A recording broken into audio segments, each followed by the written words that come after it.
Ini katanya Pandan ini ibu kotanya Tapanuli Tengah. Katanya. Benar gak sih? Tapi kalau saya lihat kayak dusun-dusun, maaf, ini yang mau kita kembalikan agar fungsi pusat pemerintahan itu benar-benar ada di Pandan. Setuju ya? Kita bikin terang. Setuju nggak kalau mau diterangin? Setuju.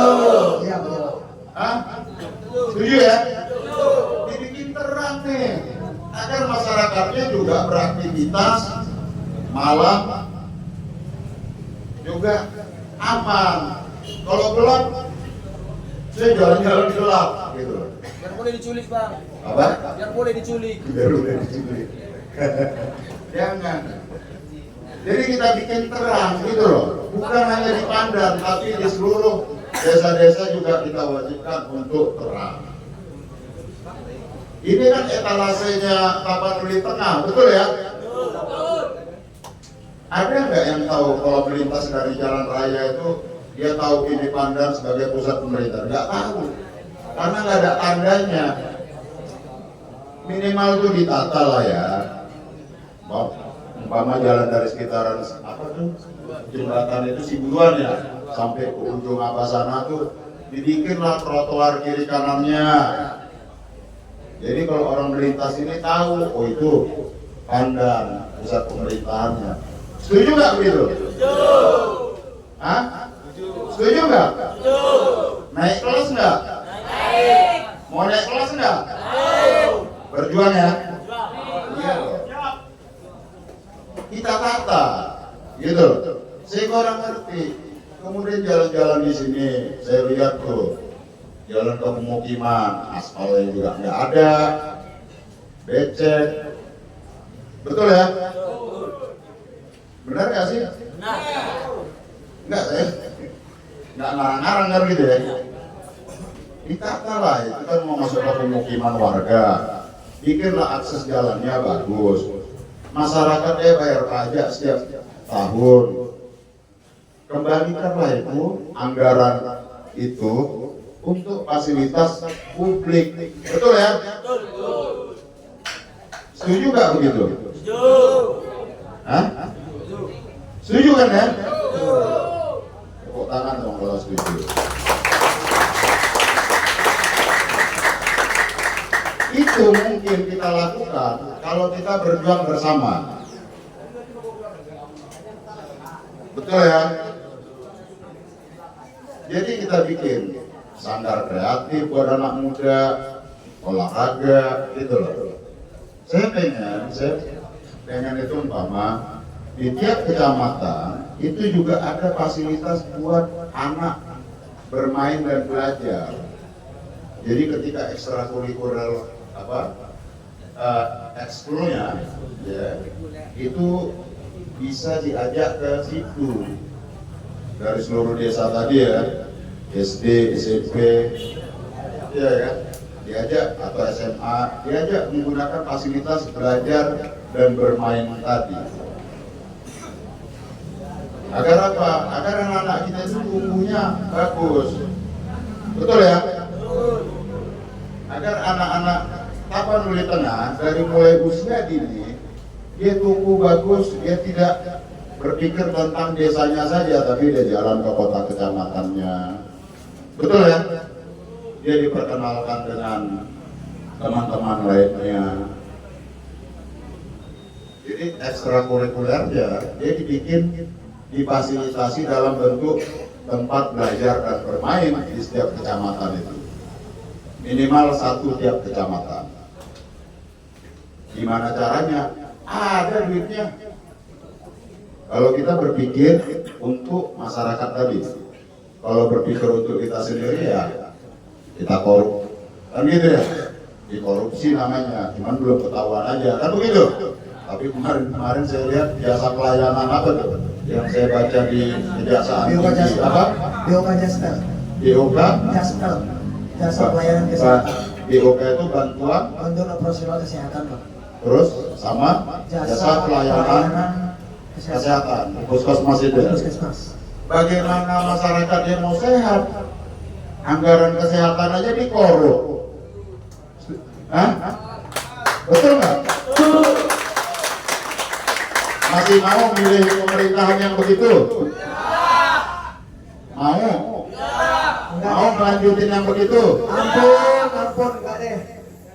Enggak ya? Enggak lah bang, enggak lah. Yang anggaran kesehatan tega gitu loh. Iya kan? Anggaran jasa pelayanan, kan Jaspel itu jasa pelayanan. Jasa pelayanan kesehatan buat masyarakat aja masih dikorup. Gimana bisa ada pelayanan optimal? Betul ya? Betul. Kira-kira begitu. Nah jadi pemerintahan daerah yang bersih dari korupsi itu harus menjadi komitmen bersama. Bisa.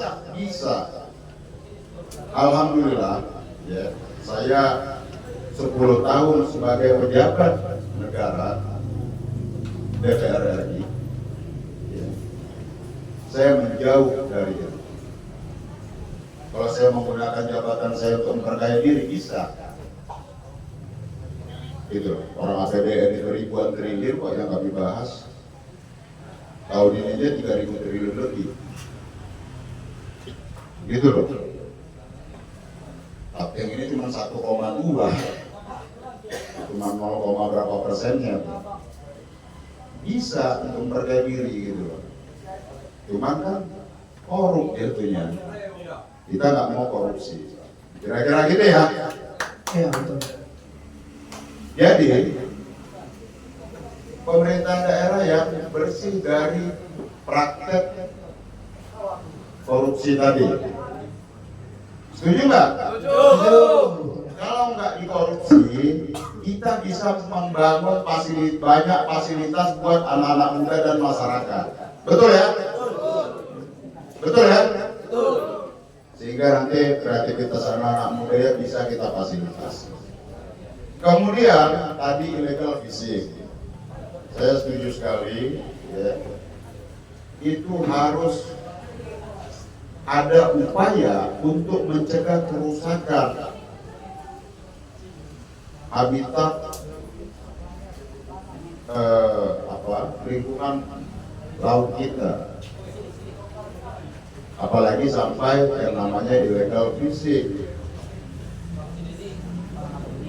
Yang dibunuh itu adalah nelayan-nelayan tradisional tadi ya. Nah, tugas pemerintah daerah adalah melindungi nelayan sekitaran pesisir pantainya agar bisa beroperasi menangkap ikan normal seperti biasa, tidak dikalahkan oleh jaring-jaring ikan atau yang disebut Pukateremo yang memang dilarang beroperasi di wilayah pantai. Betul ya? Nah, tugas pemerintah daerah adalah mengkoordinasikan. Satu, kita lindungi betul. Itu komitmen kita ya. Kita koordinasikan sama Angkatan Laut. Kita koordinasikan sama kepolisian, perairan dan udara. Gitu ya. Jadi benar-benar kita harus melindungi nelayan kita. Karena apa? Nelayan itu adalah bagian dari sokong guru pembangunan kita. Nelayannya harus punya pendapatan. Kalau pendapatannya ternyata ya kan ikannya. Kalau ikannya dicuri oleh kapal-kapal yang selayaknya dia tidak beroperasi di zona nelayan tradisional, itu kan pencurian namanya. Ya, jadi itu nanti kita jaga, kita lindungi, dan kita koordinasikan dengan instansi yang punya kewenangan untuk menindak itu. Tapi upaya pemerintah daerah adalah untuk melindungi itu nelayan-nelayan kecil tadi. Setuju ya? Nah, kemudian apa lagi? Banyak hal menurut saya umpama tentang pariwisata. Ya. Pariwisata, Tapanuli Tengah ini diberikan anugerah alam yang